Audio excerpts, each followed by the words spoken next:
Brought to you by Agilus Diagnostics.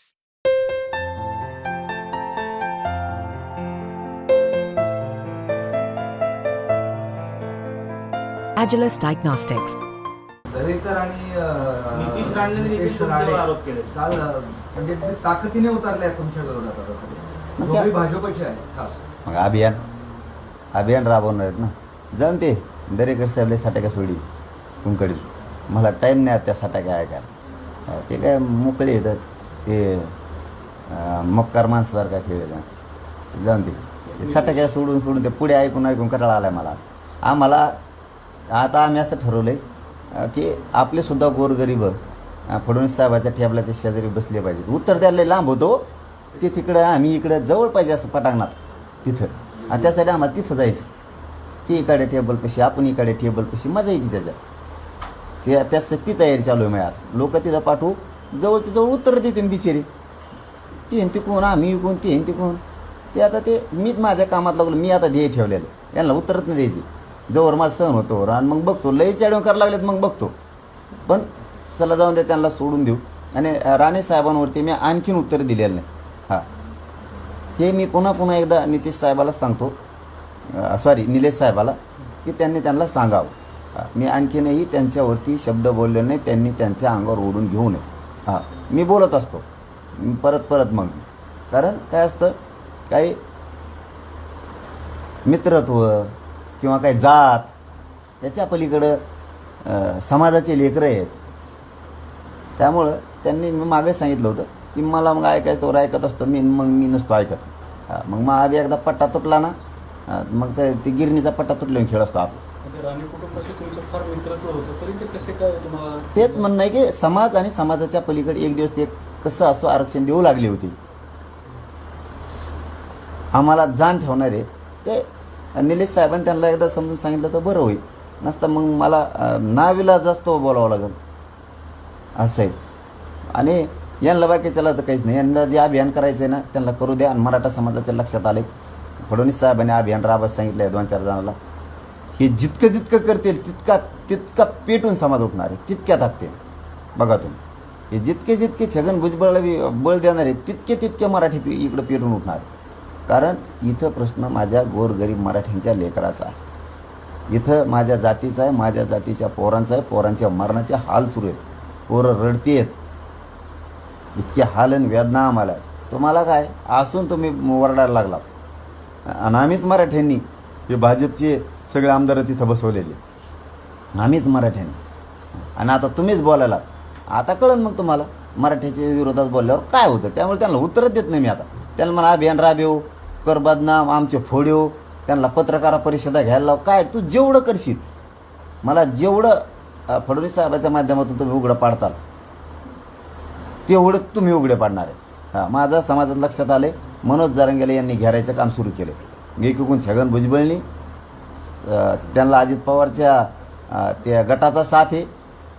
आणि दुसरीकडून हे बाकीचे अभियान राबवणारे म्हणजे त्याला ट्रॅप म्हणू हे भाजपाचेच आमदार आहेत. त्यांना फडणवीस साहेब साथ आहे आणि यालासुद्धा फडणवीस साहेब साथ. कारण सत्ता हे फडणवीस साहेब चालवते. हां कारण शेवटी फिटरला किंमत असते. गाडी नीट करणारा गाडी घेऊन काय करतो. फिटरने जरी एखादा बोट ढिला ठेवला का झालं कार्यक्रम चाकाचा त्यांना मागची मागं जोगायचं. फडणवीस साहेब सत्ता चालवत आहे तर मग एकनाथ शिंदेवर विश्वास कसा. त्यांना कवा म्हणलं मी विश्वास.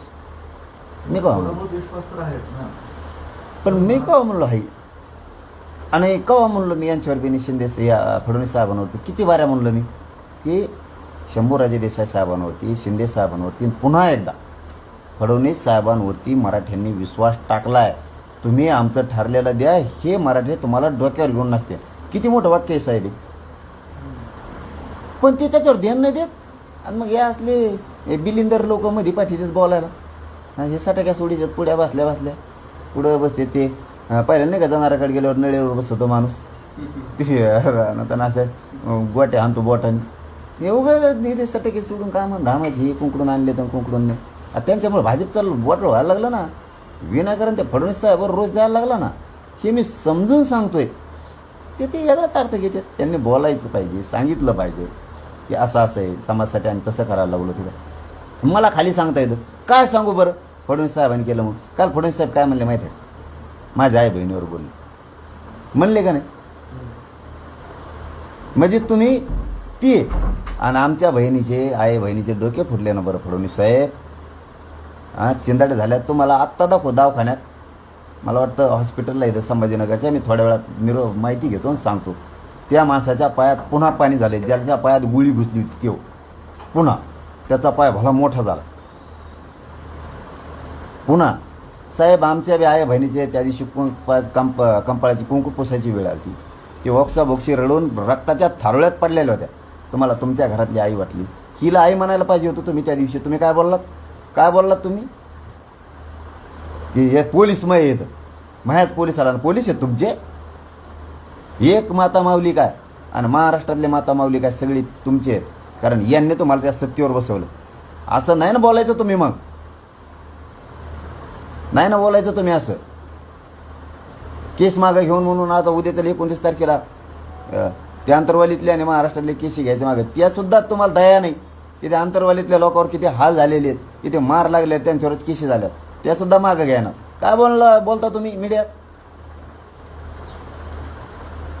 आम्ही म्हणतोय तुम्ही विसरलात, आम्ही विसरलोत.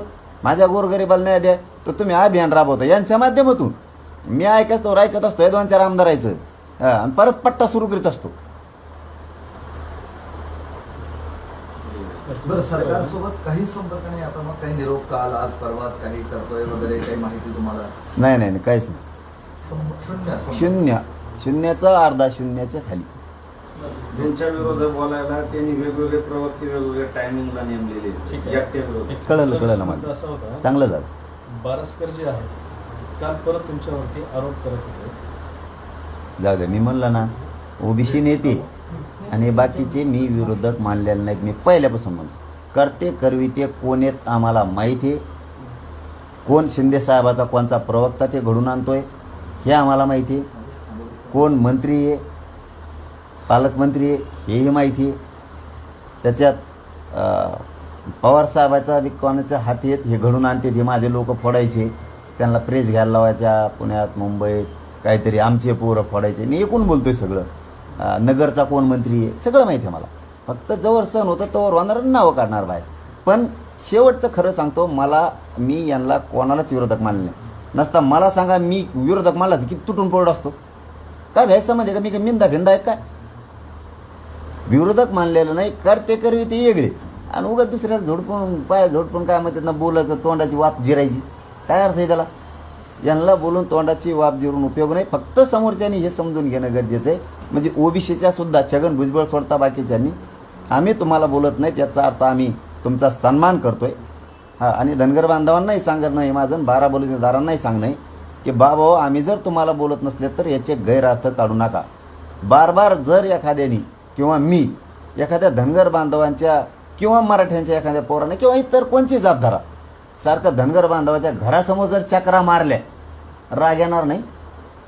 तुमच्या दारात जर आम्ही सारख्या चक्रा मारल्या तुम्हाला कोणाला राग नाही? कायला चक्रा मारतो रे? हे जाणून बुजून चाललेलं हे थांबवा.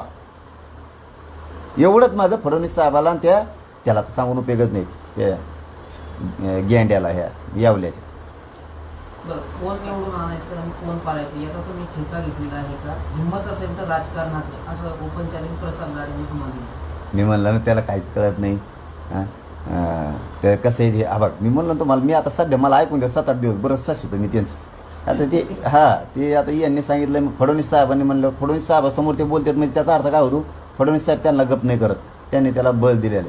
आता हे कसे ते हे कुंकडून तरी आमदार झाले ते नाही का, मागच्या दारातून मागून केलेले त्यांना, म्हणजे मागून दार गेले, मागच्या दारातून गेलेले.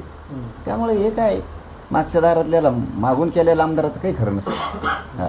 दुसऱ्याचं मतदान घेऊ हे बोलायलाच असतात नुसते.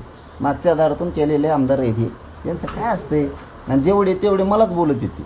मग मराठ्याला कळतं ह्यो मराठ्याचा आमदार असून मागून जाऊ दारातून जाऊ नाही तर पुढच्या दारातून जाऊ, ह्यो जरांगे पाटलाच कसं का बोलतो? कोणचा आमदार बोलून द्या, ओबीसीचा कोणचा नेता बोलून द्या, मराठ्यात बरोबर बातमी गेली हे जाणून बुजून जरांगे पाटलाच मागं लागले. आणि जरांगे पाटील आपल्या लेकरासाठी करतो. त्याच्यामुळे मराठी खवळून उठले. बघा आता तुम्ही 7 ऑगस्ट ते 13 ऑगस्ट मुसळधार पाऊस असू द्या, मुसळधार मराठे माता मावल्यासह तुम्हाला रस्त्यावर दिसतील ताकत्यानं.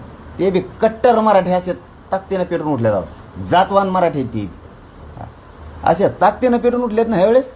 तुम्ही बघा आता हे जितकं करतील ना तितकं उसळतं वातावरण. जितकं करतील तेवढ्या ताकदीनं मराठी उसळले. 7 ऑगस्टचे 13 ऑगस्ट तुम्ही नुसतं बघा आता सोलापूर, सांगली, सातारा, कोल्हापूर, पुणे, नगर आणि नाशिक तुम्ही बघा असा दणका. तुम्हाला ते पत्रकार बांधवांना त्याच्यातूनच कळून येतं की सरकार रोष अंगावर ओढून घ्यायला लागले, मराठ्यांची नाराजी ओढून घ्यायला लागले आणि फडणवीस साहेब यांना ब्रेक लाविनात. हा ते बी लय हुशारी माणूस, मला चांगलं माहिती आहे. ते बघन तर वर बघन आणि ते ढोंगाडोरला आता चावीच काढून घेईन कुलपाची त्यांची खिंडी तिकडं. अहो बघा तुम्ही मनोज जरांगे बोललेलं जर नाही खोटं झालं तिथून पुढे हा खरंच म्हणा. ते बघन तर बघा ते म्हणून जर भाजप दिदार व्हायला लागला, महादिदार व्हायला लागला, तुम्हाला गब्बासा म्हणतो. एखाद्याच ते गब्बासा बी म्हणत असते बरं का, पण यांची लय मोठी वाटतं शेपटाची, दमच खात नाही. एखाद्याच ते म्हणते चल निकाल बाग पिशी फिशी भरके जा बाजारला निक